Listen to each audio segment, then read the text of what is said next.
Hey, thanks for joining us. I'm Nicole Wild. And I'm Laura Burhenny. Congratulations on choosing to train your pooch.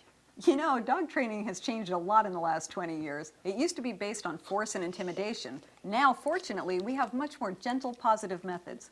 That means you can start training your puppy as young as 7 weeks of age, and even if you have an old guy like Harley here at home, it's never too late to start. With the methods we use, we don't punish the dog for making mistakes. We set them up to succeed, then reward them for doing the right thing. There's a big difference between using rewards for training and bribery. An example would be calling the dog to you, then rewarding him for coming, versus dangling a piece of food and saying, if you come to me, I'll give you this. That's bribery. But if you call the dog to you and then present the food and reward him, that's a reward. Now, if you've ever seen a trained dolphin show, you've actually seen the results that positive, gentle training can achieve. Yep, it's pretty tough to intimidate a dolphin. And they don't make choke chains for dolphins because they don't have a neck that would slide right off. So true. But the methods we use are the same methods used in training animals for films. Now, just because we're using gentle, positive methods, that should not be confused with being permissive with your dog. Just like we set rules and boundaries for our kids, we do the same things for our dogs. So think of us as your private in-home trainers. We'll be taking you step by step through how to train basic behaviors. We'll offer solutions to common behavior problems and much, much more. So sit back, grab your remote, and let's get started. This is McKinley. He's a Malamute, and we're going to be teaching McKinley to SIT. The way I'm doing this is I'm luring him over the head. Yes, good boy. I'm not saying the word yet, SIT, and the reason is, yes, McKinley doesn't know what it means. I'd be sitting here yelling, sit, sit, sit, sit, sit, and we don't want to get into that habit. Yes. What I am saying is, yes, as soon as his cute, handsome butt hits the floor, the reason I'm doing that is to let him know the exact moment, yes, that he's doing what I want him to do. I'm then rewarding him with a treat. Yes. Yes, very good puppy. What I'm doing is moving the treat over his head. Yes. Hey, come here, beautiful. McKinley. Sit. Very good. He was doing advanced tricks. That was a spin. I'm also using lots of praise and petting too. I've started adding the word in because now I feel pretty sure that he's gonna do it. Sit. Very good boy. I'm now turning this into a hand signal. Sit. Very, very nice. Sit. Very good puppy. Yay! Good boy. All done. This is Toby, and today we're going to be teaching Toby how to sit. So what I'm doing is taking the treat, I'm going to lure him with the food, over the head. Yes! I'm using yes to mark the moment that his tush hits the floor, so to let him know what it is he's done that I like. Then I'm rewarding him with a food treat and lots of praise. If he jumps up, that's okay. Yes! He'll get the idea. Be patient. Puppies can be very rambunctious. I'm also not going to reward her unless her paws are on the floor and her butt's on the floor. Now, you've got to be careful. If you have a very energetic puppy, like some labs, you don't want to use too much. No, that's a down. That's advanced. You don't want to use too much of a happy, excitable praise voice because the dog can get out of control and start jumping up. So, sit. Yes. I'm also giving lots of praise rather than just shoving treats at her, because using the treats and the praise together is going to make the praise more valuable. Sit. Yes, very good. Now I'm adding the cue word sit in because I know she's going to do what I'm asking. Very good. Should we try it with the cue word? Sit. Yes, very good puppy. Now I'm going to be using a hand signal here. Sit. Very nice. Sit. Excellent puppy, yes. So Toby is picking up on this hand signal. Sit very, very quickly. You're doing very well. Puppy's obviously suffering from excessive cuteness. Sit. Very good. And sit. Very nice. And sit. Very good puppy, yes. Sit. Excellent. Very good puppy.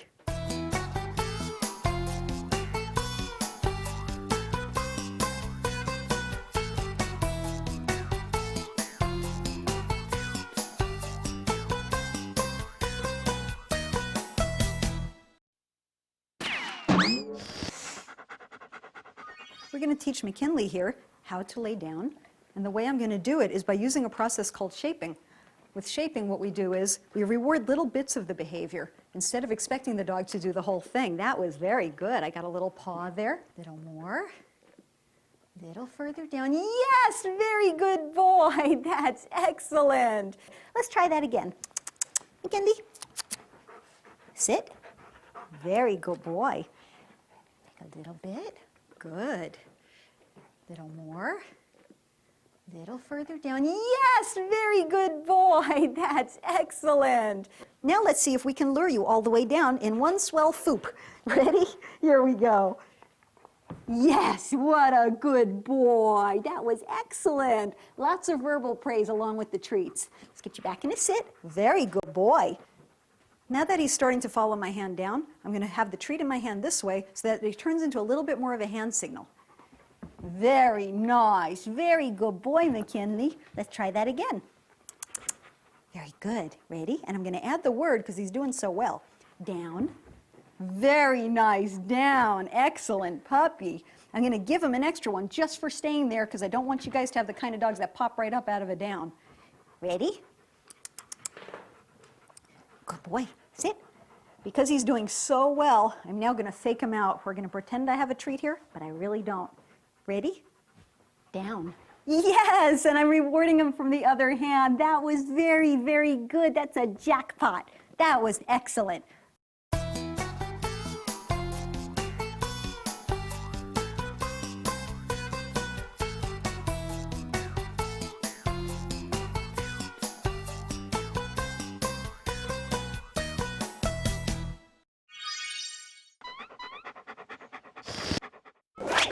This is Kale, and he's a Corgi, and we're going to teach him down using a step because he has a much longer nose than he has legs.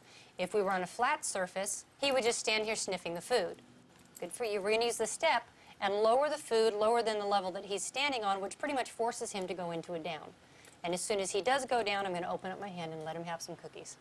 We want you to understand that you won't have to use food in training forever. It's just a means to an end. The reason we use food is because every dog likes it, every dog needs it to survive. By using food, you're requiring them to work for something that they need to survive on. And also, by using food, we can use little tiny pieces that are easy for them to chew, and that way we get a whole bunch of repetitions in. If we get a lot of repetitions in, all that means is that we're making the behavior stronger. Right, Laura. You can also put food rewards on a variable schedule. At first, we're rewarding the dog every time for doing the right thing. After the dog really knows the behavior, you can do two things. One is you can introduce alternate rewards besides the food treat, which could be a pet. It depends what's valuable to your dog. It can be a little quick game of tug. Or you can start rewarding every couple of times. Don't do it too predictably. For example, if you gave him a food treat every second time, your dog would quickly come to learn the pattern. So do be unpredictable.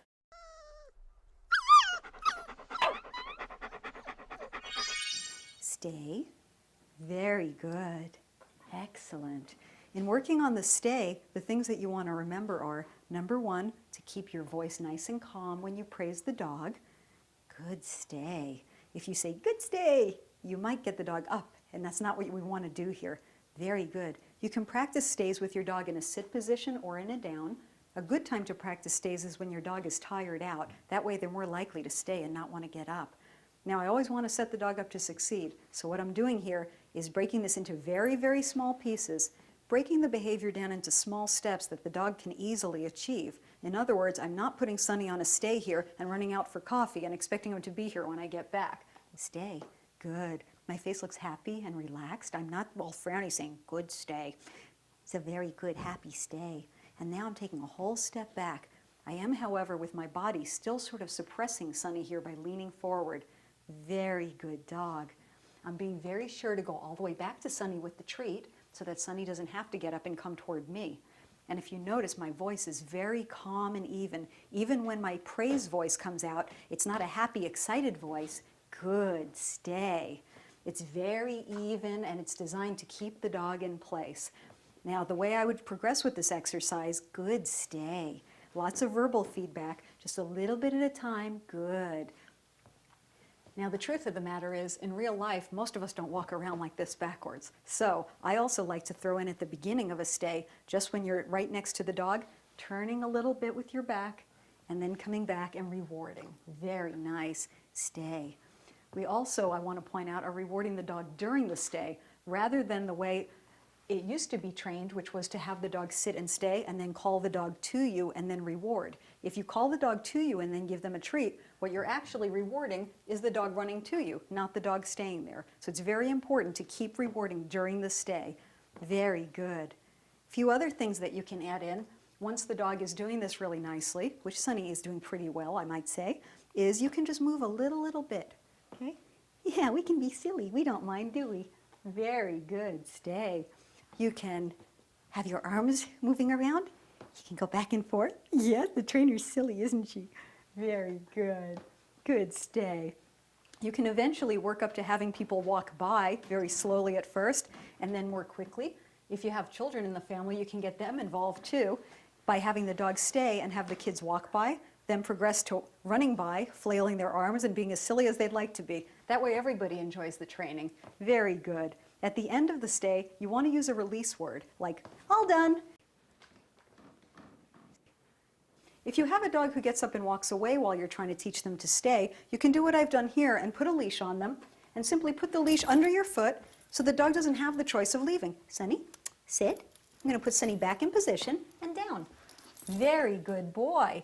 And stay. Very, very nice.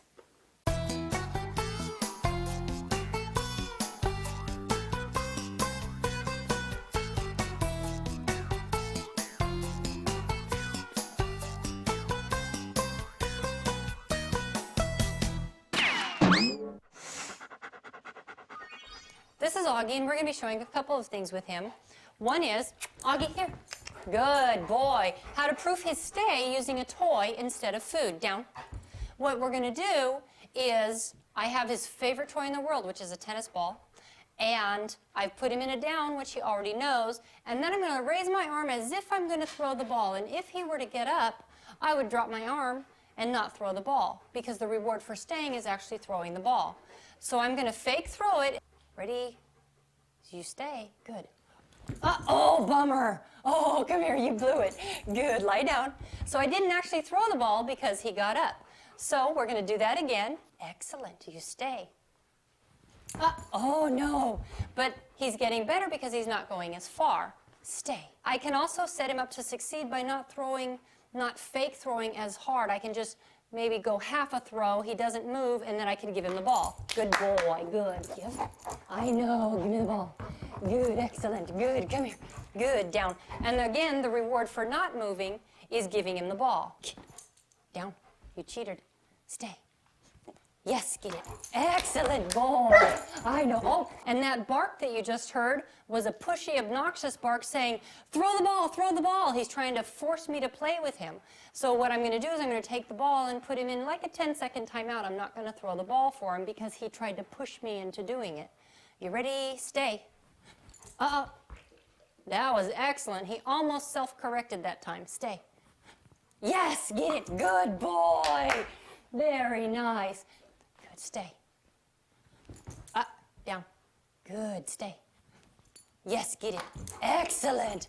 Now watch, if I leave the ball here on the ground, he's going to bark. And as soon as he barks, I'm going to pick up the ball, and I'm not going to give it to him. His barking is going to be telling me, pick up the ball, throw it, hurry up, hurry up. What are you, stupid? Good. And since he's making a lie about him, uh-oh, that's a bummer. That's too bad.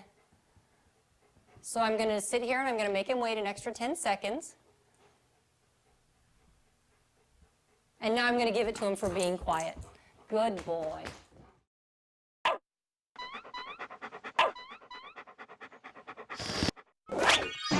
One of the most important things you can teach your dog is to come when called. Some people call it the recall. And the simplest way to start training that is to make use of your dog's natural instinct to chase things that move. In this case, you're going to be the thing that's moving.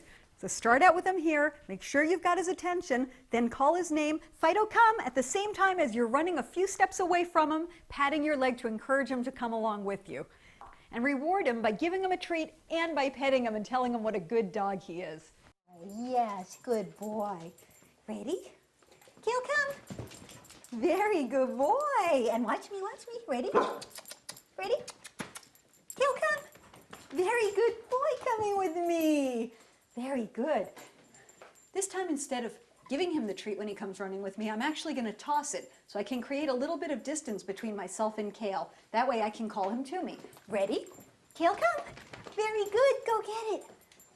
Okay, ready? Kale, come. Good boy. Kale, come. Kale, come. Yay! Very good. And I'm tossing it again and moving in the opposite direction. Kale, come. Very good boy. Kale, come. Kale, come. Yay! That was excellent. What a good puppy. Kale, come. Kale, come. Kale, come. Yay! Kale, come. Kale, come. Good. Go get it. Kale, come. Kale, come. And go get it. Good boy, Kale, come. Kale, come. Yay! Good boy. Go get it. Kale, come. Good boy. Go get it. Kale, come. Kale, come. Yay! Come on. Good boy, Kale. Yay!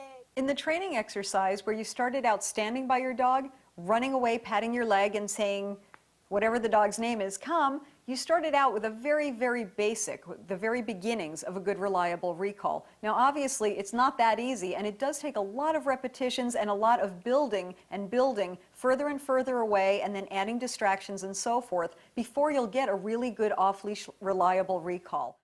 Joe, come! Yay! Who's the good boy coming to me? So what I'm doing here is scratching Joe with one hand by his collar and feeding him a treat with the other one. Very good boy. I'm also telling him how handsome and wonderful he is. And when I'm done, I'm going to stand up and I'm going to ignore him so that Laura can call him. Joe, yes, come. Excellent boy. I want to make sure that I feed him directly in front of me because I don't want him going off to the side. I don't want him running past me. And when he does start to come to me, that's when I'm going to say the word come. I'm not going to wait until he gets all the way to me, and I'm also going to wait until he starts moving before I say come. Joe, come! Joe, come! Yay, you found me! And what I did here was hide behind the wall a little bit so that Joe had to find me. Hide and seek is a great way to teach your dog to come to you. Joe, come. Yes, excellent, yay. You also want to make sure that when he gets to you that you're really happy and basically you're making a party. It always, always has to be worth it to him to come to you. Joe, come! Yay! I'm also being very careful to keep the treats very close into my body. Don't make the mistake of reaching out for your dog. If you do, you'll get a dog who comes to you and stops a foot or two away.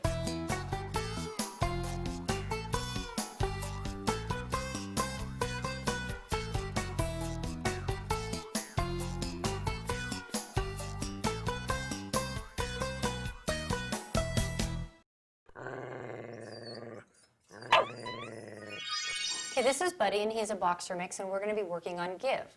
Give is different than leave it in that the dog will already have something in his mouth and you want to take it from him, versus leave it means just don't even touch it. So the way we start this out is we start with a low-value item, we put it down next to the dog, and all we're doing is saying give, picking up the item, giving him a cookie for it, good boy, and then giving him the item back.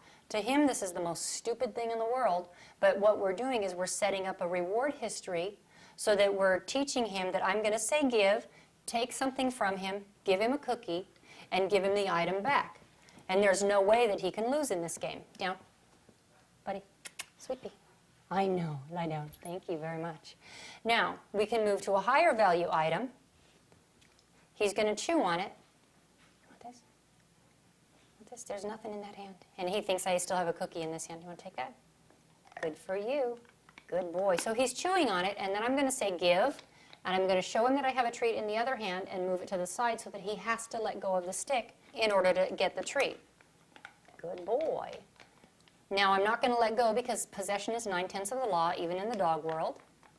Huh? Yeah. Good. We'll take it. And he's already anticipating that I'm going to say give. So I'm going to actually go ahead, because I trust him, I'm going to go ahead and let him take it. And I like the fact that he's not running away from me with it because that means that he trusts me. And I'm going to pet him and tell him that he's a good boy. Good boy. Good. Give. And I'm going to reach in and grab onto it. I'm going to show him the cookie. And as soon as he lets go, I'm going to give him the cookie. And I'm going to hand it to him again. Good boy, bud. Good boy, buddy. And then I'm going to say give. And he doesn't quite have it yet, so I'm going to reach in and take this. Did you see how he let go of the stick as soon as my hand started to come in? That's a lot nicer than the dog who will hover over the toy or turn their head away to prevent you from taking it. Take it. Good for you. Good boy. Good. Give. Very nice, and that was perfect. We want him to spit it out either on the floor or in your hand when you say give. Take it. Good boy. Good boy. Give.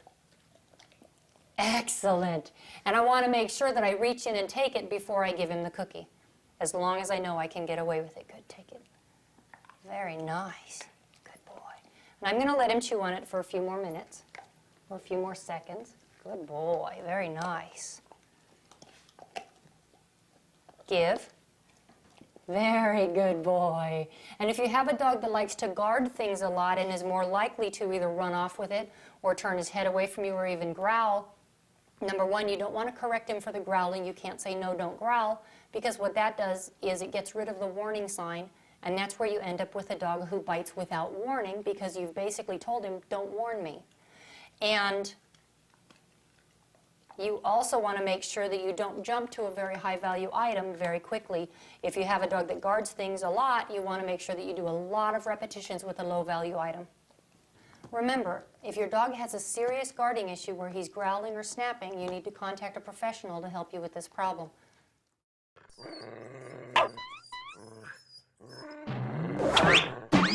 What we're doing here is teaching Anza, good, to wait for the food dish to be put down. Wait. All right. Very good. Very nice. Let's try that again. Okay. Anza. Wait. Good. Wait. Very good. Wait.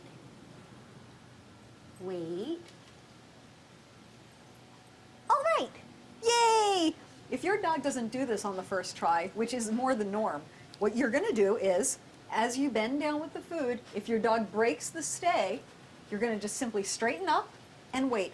Have patience, put your dog back in the stay position. It look like stay, wait, start going down. It'll take a little bit of time and a little bit of patience, but your dog really will get this. Just be sure that you're faster than your dog is. The last thing you want to happen is for you to put the bowl down, stand up, and your dog runs and grabs the bowl. So be sure you're down there the first couple times so you can pick it up very quickly if you have to. Your dog will get this in no time at all. This is a really nice thing to do at every feeding time. It helps to establish your leadership, and it's a good impulse control exercise for your dog as well.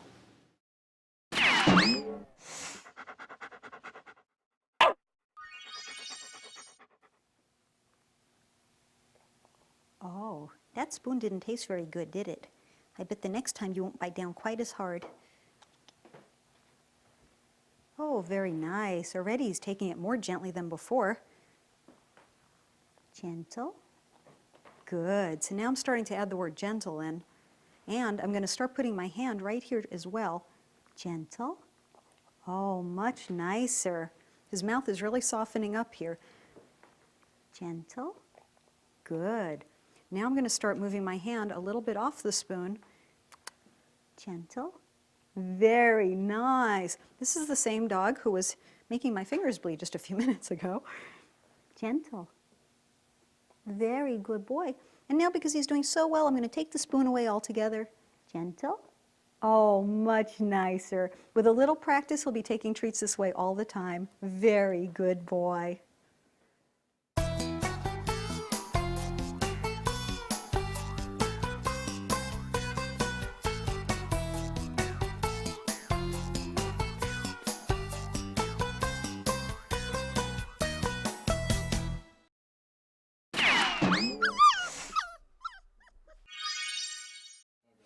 This is Anza, and we're going to be teaching her how to ring a bell to go outside to go to the bathroom. And the way we're going to do this is I have a bell hanging on the door at about nose level. Now, I really don't care if she rings it with her feet or her nose, but what I'm going to do is, because she's so food motivated, I'm going to open the door and show her that I'm putting a piece of food out here. Good girl. You want that? And that one missed. Good, there it is. You're going to get it? There it is. I'm going to tease her a little bit and let her really know that it's out there. You want that? Good girl. Then I'm going to close the door, not on her. Not on her. Come on, sweetie, you got to cooperate. Close the door, and she's going to mess around by the door trying to figure out how to get out. Good girl. I'm going to click as soon as she rings the bell, open the door, and let her go out to get the food. Good girl. All right. All right, come on. Come on. And she knows there's another piece out there that's just hiding from her. So once she can do this and she goes to the door and she starts ringing the bell, good girl. Good girl. Then I'm going to open the door for her, and then I'm going to toss the food out. Now the way that you associate this with going out to go to the bathroom, all right, sweetie, you're going to bring her in. Come on. You're going to bring her in to the door first thing in the morning when you know that she's going to have to go to the bathroom. You're going to walk her to the door. Of course, you're going to have her on the leash to prevent her from getting bored or getting confused and racing around the house and ending up having an accident someplace else. So you want to bring her up to the door and stand her here, and she's going to stand here staring at the door, staring at the door, staring at the door, and then staring at you like, hello, did you not notice that I have to go to the bathroom? And as soon as she looks at you, you can say, good girl, and you encourage her to go to the door. And pretty soon she's going to, out of just sheer frustration, mess with the bell on the door. And as soon as she does, you can click, open the door, and toss the food outside, and then of course go with her to go to the bathroom and pay her again for that. Now she's ringing it on her own, good girl, because she knows now that ringing the bell makes the door open, and that's all we need to teach her. When she goes to the door and she wants it open because she does have to go outside, that's all she's going to do. Good girl. Very nice. Excellent. Do it again. Good girl. All right. I don't want to pay her on this side of the door for ringing the bell. Sit. Sit. Excellent. Good girl. Come on. Good. That was a good one.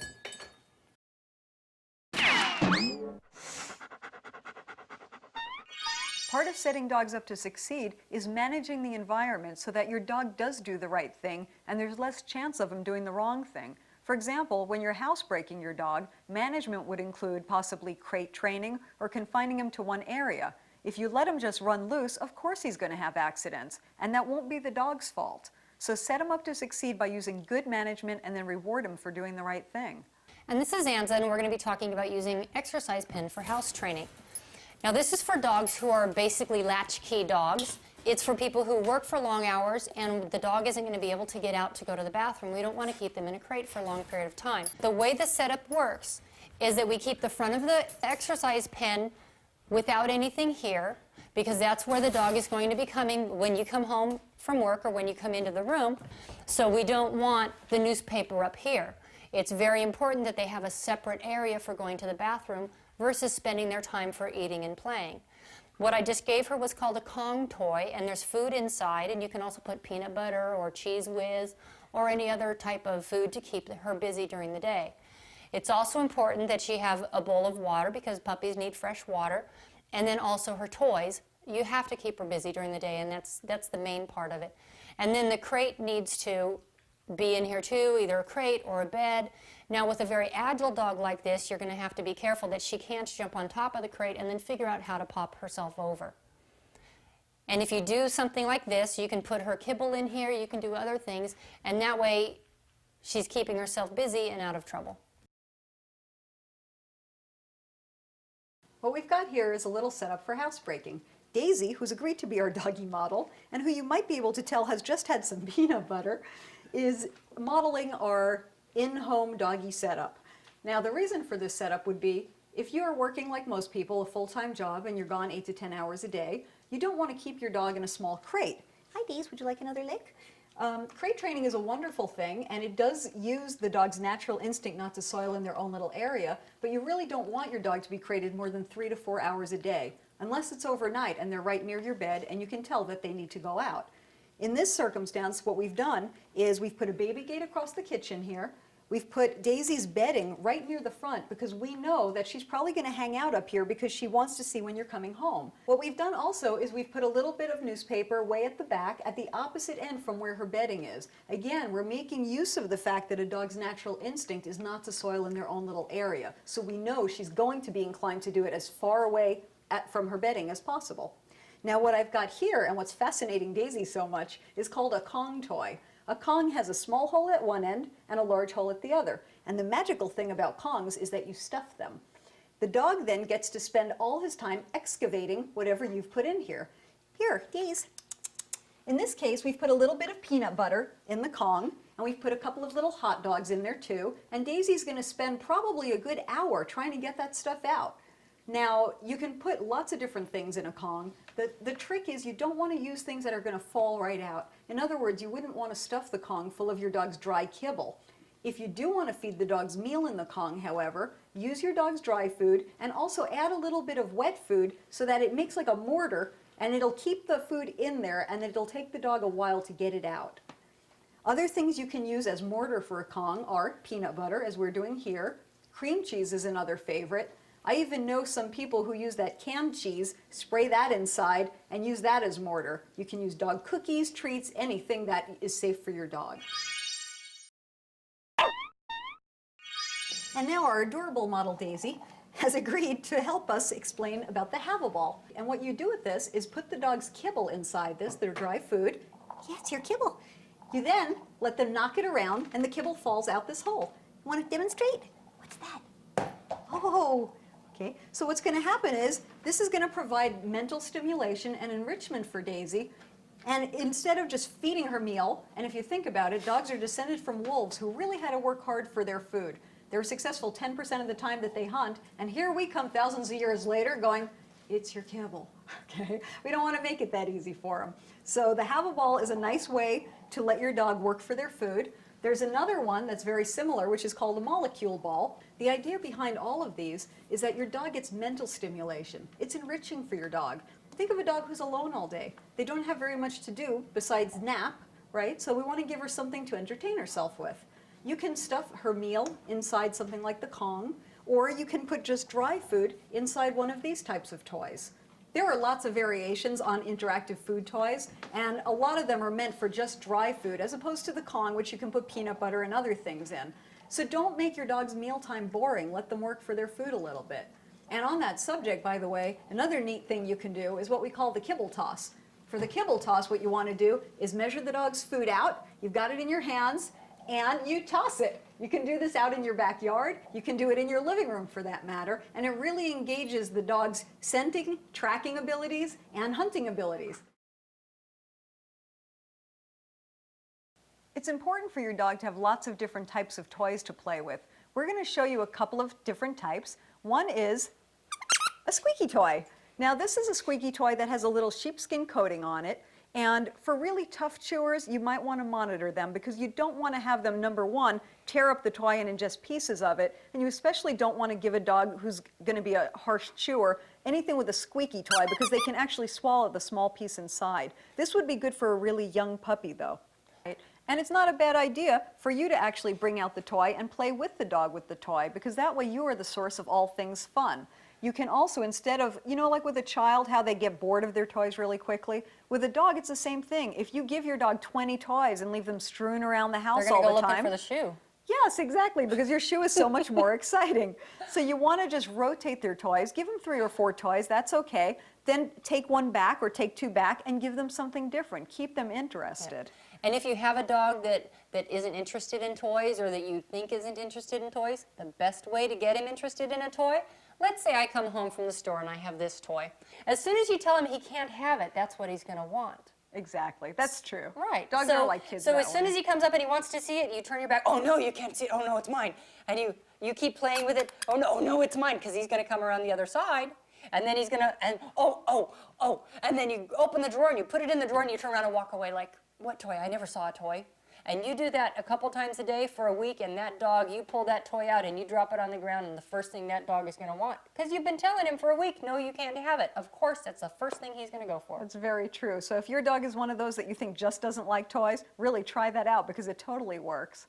Another type of toy that's fun is a tug toy. Now, tug toys come in lots of different colors and different lengths and different textures. You might have heard that it's not a good idea to play tug with your dog because, oh, it'll make them aggressive and so forth. It's not true. However, tug should have rules to it. The rules are you bring out the tug toy, you initiate the game because you're the leader and all good things come from you. You encourage your dog to get into the game, your dog starts tugging, then you freeze and you say, leave it. And if you've trained to leave it well enough, your dog will actually drop the toy and may even step back once and sit. Once the dog leaves it, you can say, good dog. And the dog's reward for leaving it is that you say, take it, and you start playing the game again. And you have to make sure that when you're playing tug and you say leave it, that there's a big change in your facial expressions and your body movement. If you're playing tug with him and you're going, yay, what a good boy, yay, what a good boy, and then you want to stop the game and you say leave it, your face goes blank, you stop moving, but even though our mouth is saying leave it, but our body is tugging on the toy, as far as the dog is concerned, we're still playing tug of war. So I have to make sure that not only do I say leave it, that I also freeze my body and make my face convey to him, it's really not a good idea to continue with this. And most often, they're going to drop the toy. Right. There's a couple different types of tug toys. You've got these types. You've got the ones that are made entirely of rope, and what you can see has happened with this one is that the dogs have actually started to shred the ropes. For that reason, while it's a great tug toy while you're there to play with them, I wouldn't leave this type of toy alone with your dog. They can ingest the string, and there can be problems from that. Right. Now, another rule for tug of war, and a very important rule, is because we covered that you start the game and you stop the game, but if during the game of tug of war, like let's say your dog's mouth is slipping and he lets go to re-grab, if he ever accidentally touches your hand, the game is over again, you're going to take your toy and go home. He is never ever to touch your skin, and yes, he can distinguish between your hand and the toy. Absolutely. Other toys that are great for your dog, and we're just going to show you a couple of different things here. We have things that involve balls, we have tennis balls, and be careful about using the generic tennis balls. I can tell you that I have a shepherd who is absolutely ball obsessed. A lot of shepherds are actually. Apparently. Yes, and it's a beautiful thing because we can play lots of games that can do some training along with them. But be careful because if your dog chews incessantly on the tennis ball, the felt actually has something in it that will make your dog's teeth grind down. And I learned that the hard way, so I don't want you to. That's true with a lot of toys, unfortunately. Yeah. So you really have to make sure if you have a really compulsive chewer that you do things that aren't going to damage your dog's teeth. We do have a toy here that's similar to the Have-A Ball and the Molecule Ball, and it's basically an environmental enrichment toy. It's called a Buster Cube, and it's just a square of plastic, and it has a hole in the middle that you can change the size of the hole, and you just put his kibble in there, and it has to be dry kibble, don't soak it first, for obvious messy reasons. You're going to put the kibble in here and shake it around to make sure it gets in every nook and cranny. You're going to put it on the ground. The dog is going to start rolling it with his nose, and the food is going to fall out. Right. Right. So if you have a latchkey dog and you're going to be leaving in the morning and the dog is going to be there all day, what you do is you put the dog's breakfast in here, and that's how he gets his breakfast, and it's going to tire him out because we all know a tired dog is a not destructive dog. Right, and this one actually has 4 chambers inside it, so that it really is a little bit more difficult than the other food toys to get stuff out of. Yeah. Just be careful if you've got expensive furniture or anything else that's fragile, because this is pretty hard. Yes. I have a friend whose pit bull loves to take this and ram it into the wall, thinks it's the funniest thing in the world. Yes. So just be careful and choose your toys appropriately. Being that we use food treats in training so often, we'd like to tell you a little bit about the treats that we do use. First of all, don't use big treats that are going to take too long for the dog to chew, and don't use dry treats like dry, hard cookies. You want your treats to be approximately pea-sized or a little bit bigger, and you want them to be nice and chewy. Another thing to take into consideration is that you can use your dog's kibble. There's nothing wrong with working your dog for his food and making him think that he's working for treats, because that way you're upping the value of his daily meal. Right, and one way you can do that is to actually break your dog's meal into 8 or 10 separate little meals that you give him throughout the day for training, rather than keeping it at 1 or 2 meals the way you do now. And that makes training more important because he knows that he's working for his meal and not for a treat that he may or may not want, because, let's see, you know what, I really don't feel like coming to you right now, plus I know that you're going to feed me in 20 minutes anyway, so it's really not worth it. And that's also a good solution for dogs who are overweight and you don't want to give them a lot of extra treats. Right. Now, some of our favorite treats for training, there are a lot of different food rolls that look like a sausage when they start out. You slice them and then you dice them up as big or small as you'd like, and they come out looking like this. If you're good at it, they come out in perfect little cubes. Actually, the type of stuff that comes in a food roll is also great for stuffing things like Kong toys. What you do is you slice it, and when you have it in a slice, but before you dice it up, you squeeze the top hole of the Kong, the big hole, so that it elongates. You put one of the slices in, release it, and your dog can't get the treat out very easily. So that keeps them working for a You're while. gonna drive him nuts that way. Make sure also that any treats you use in training, that, well, if you use a lot of them, that you kind of subtract that amount of kibble from their diet, because again, we don't want the dog getting overweight from training. So let's say if I worked my dog for 20 minutes today and he ate, 3/4 of a cup of these, Right. then I'm going to subtract from his food about a 1/2 cup to 3/4 of a cup of kibble.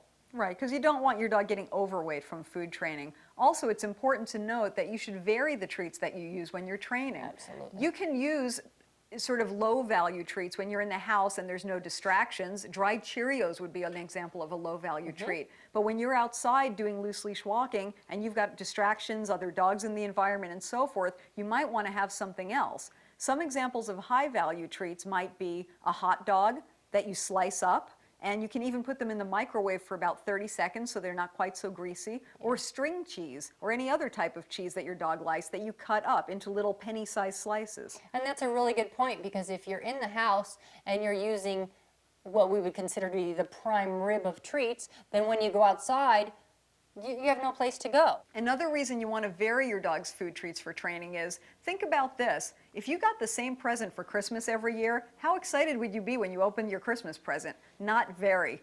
If you call your dog to come to you and your dog knows, hey, I'm getting a cube of that food stuff, and he likes it well enough, but hey, he's rolling in something really great out in the yard, he's going to think, food treat, rolling in good stuff in the yard. I think I'll stay here. If, however, he doesn't know what it is you're going to give him, you're keeping him guessing, and he's more likely to come to you. If you want to increase the value of your presence and of your petting your dog, then you just pair it with food. You just pet your dog and give him a cookie, and pet your dog and give him a cookie. Straight classical conditioning. It's going to work. Right, because eventually he'll come to associate the petting with the food, and when you fade the food out of the equation, the petting will have taken on more value. Be kind to your dog, be patient, be consistent, and do pay him for a job well done. After all, you don't want to go to work and not get paid.